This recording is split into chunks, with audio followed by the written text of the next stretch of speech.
Can I start? Okay. Do me a favor real quick and think. Literally just sit there and think about anything. Notice what language your brain uses to form those thoughts. And if you were to try to explain those thoughts to someone else, what language would you use in order to communicate them?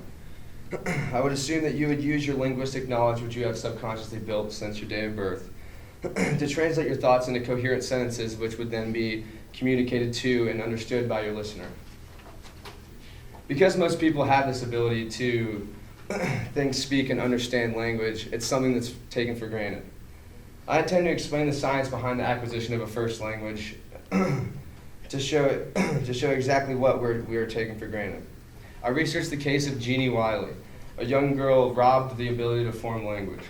Her case was a very unique case and was therefore very well researched and paid attention to by credible scientists. First, I'll explain Eric Lunenburg's critical period hypothesis and how that relates to the acquisition of a first language. Then I'll explain how Jeannie Wiley's case supports that hypothesis. In 1967, Eric Lunenburg hypothesized that a first language could only be acquired during a specific time called a critical period, from infancy to puberty. That is the only time in a human's life where the brain is properly ready to receive that kind of information and perceive it in order to use it for the rest of your life. During that critical period, a child must experience linguistic input to stimulate the left side of the brain, which contains the neurosystems responsible for language and speech. Dr. Bruce Perry, the senior fellow at the Child Trauma Academy in Houston, states that in the absence of stimulation, the neurosystems get smaller and less functional and disconnected, and ultimately that part of the brain physically changes. Just like any other muscle in the human body, the brain must be exercised to prevent weakness. Once the left side of the brain reaches an extreme level of weakness due to neglect, it is unable to recover.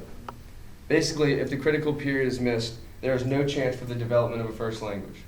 This is the language that all the thoughts that you've ever had are in.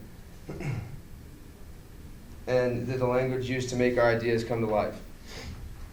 After a year and 8 months of dealing with his daughter's health problems, Clark Wiley, Jeannie Wiley's father, stopped all medical treatment and began restraining her in the back room of his house.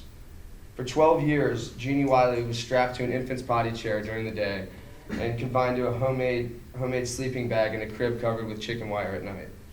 As a form of discipline, her father and older brother would bark at her.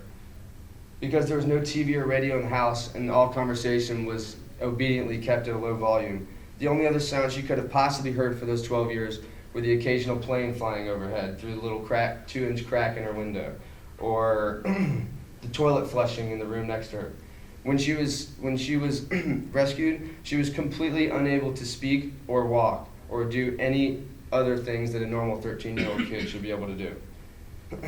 In the years following her rescue, she made great progress. She learned hundreds of different words at a much faster pace than anybody had thought was possible.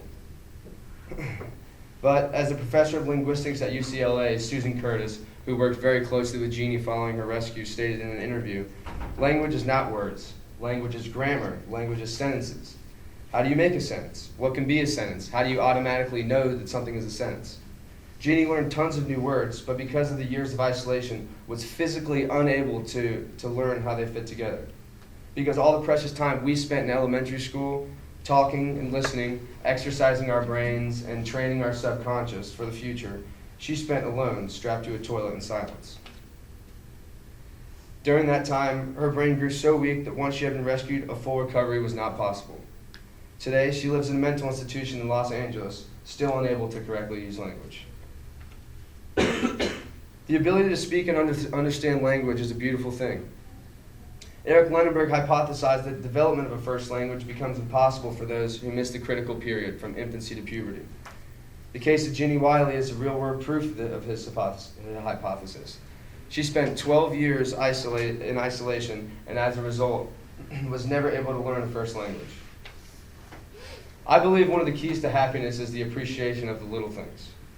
Personally, I now feel lucky as hell to be up here with the opportunity to share my ideas with everyone. As such, Dr. Hurt, I really see this as you providing me with an opportunity to put my abilities to good use. And for that, I really would like to thank you.